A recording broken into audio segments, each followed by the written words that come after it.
اب وہ آیت آ گئی کذالک کیا، کس طرح وحی کرتا ہے اللہ. یہ ہے وحی کے حقیقت کے اور اقسام کے موضوع پر قرآن مجید کی اہم ترین آیت ہے.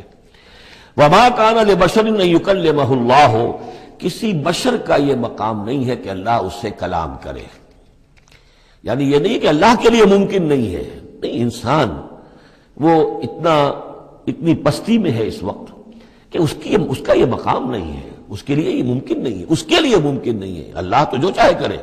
ما کان لبشر ان یکلمہ اللہ، نہیں ہے کسی بشر کا یہ معاملہ اور یہ اس کا مقام نہیں ہے کہ اللہ اس سے کلام کرے الا وحیا، یا سوائے وحی کے. وہ وحی ہے جو براہ راست ہوتی ہے، اللہ تعالیٰ کسی کے دل میں ڈال دیتا ہے، القاء ہے، الہام ہے.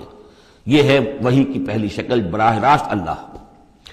او من ورائے حجاب، یا پھر بات کرتا بھی ہے تو اوٹ سے، پردے کی اوٹ سے، جیسے کہ حضرت موسیٰ علیہ السلام سے بات کی ہے. وہ بات ہوئی ہے، کلم اللہ موسیٰ تکلیما، لیکن من ورائے حجاب.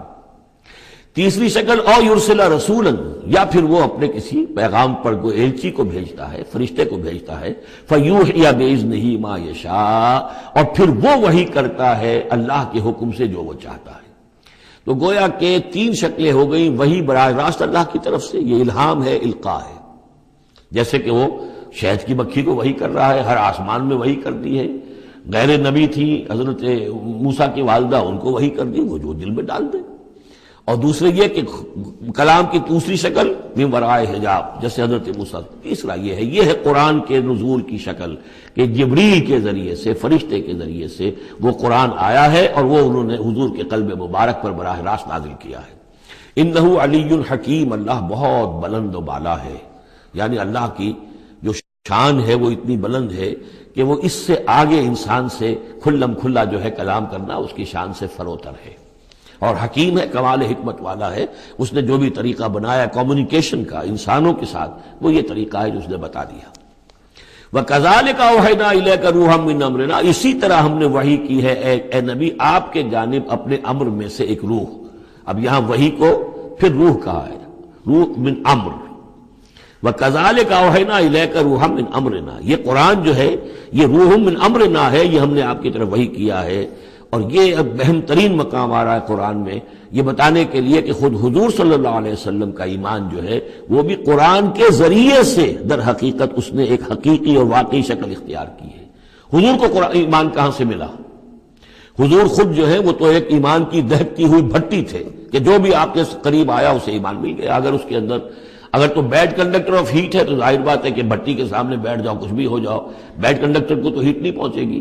لیکن گڈ کنڈکٹر ہوگا تو جو بھی ہوگا بھٹی کے سامنے ہوگا اس سے حرارت پہنچ جائے گی. حضور کو کہاں سے ملا ایمان؟ یہ سوال ہے.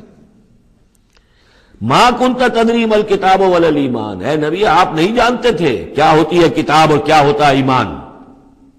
نہ آپ نے کوئی کتاب پڑھی تھی، نہ آپ نے کوئی تعلیم حاصل کی تھی، نہ آپ نے تورات پڑھی تھی. آپ تو ان چیزوں سے ناواقف تھے، آپ تو امیین میں سے تھے.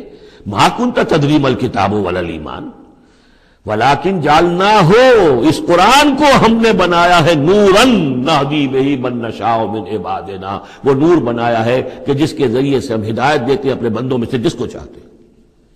اور یہ سب سے پہلے یوں سمجھیے جو میں نے عرض کیا ہے کہ فطرت انسانی میں ڈورمنٹ ایمان موجود ہے، تو روح محمدی میں سب سے زیادہ قوی، جیسے پیٹرول کی مثال آئی تھی کہ ذرا سی وہ دیوار سلائی ابھی دور ہی ہوگی، پیٹرول آگے بڑھ کر جو ہے اس کو پکڑ لے گا. اس طریقے سے نور علی نور، وہ نور جو نور محمدی میں موجود تھا ڈورمنٹ تھا. ہمارے علماء نے اکثر یہ کہا ہے کہ وہ اجمالی ایمان تھا، تفصیلی ایمان آپ کو قرآن سے ملا. میں اس کی تعویل کر رہا ہوں کہ وہ پوٹینشل ایمان تھا، اس نے ایکچوئل ایمان کی شکل اختیار کی قرآن کے ذریعے سے. یہ تعبیر جو ہے یہ اس کی زیادہ صحیح تر تعبیر ہے کہ قرآن روح محمدی میں وہ ایمان جو ہے موجود تھا، ڈورمنٹ تھا، پوٹینشل تھا، اس کو قرآن نے آ کر جگمگایا، ایکٹیویٹ کر دیا. وَكَذَلِكَ أَوْحَيْنَا إِلَيْكَ رُوحًا مِّنْ أَمْرِنَا مَا كُنْتَ تَدْرِي مَا الْكِتَابُ وَلَا الْإِيمَانُ وَلَكِنْ جَعَلْنَاهُ نُورًا نَهْدِي بِهِ مَن نَّشَاءُ مِنْ عِبَادِنَا. اور جب آپ کے قلب مبارک میں وہ ایمان نور علی نور جگمگا اٹھا ہے، اب آپ ہدایت دیں گے لوگوں کو سیدھے راستے کی طرف. اب آپ یوں سمجھیے کہ روشنی کا مینار بن گئے ہیں کہ جو جہازوں کو راستہ دکھاتا ہے.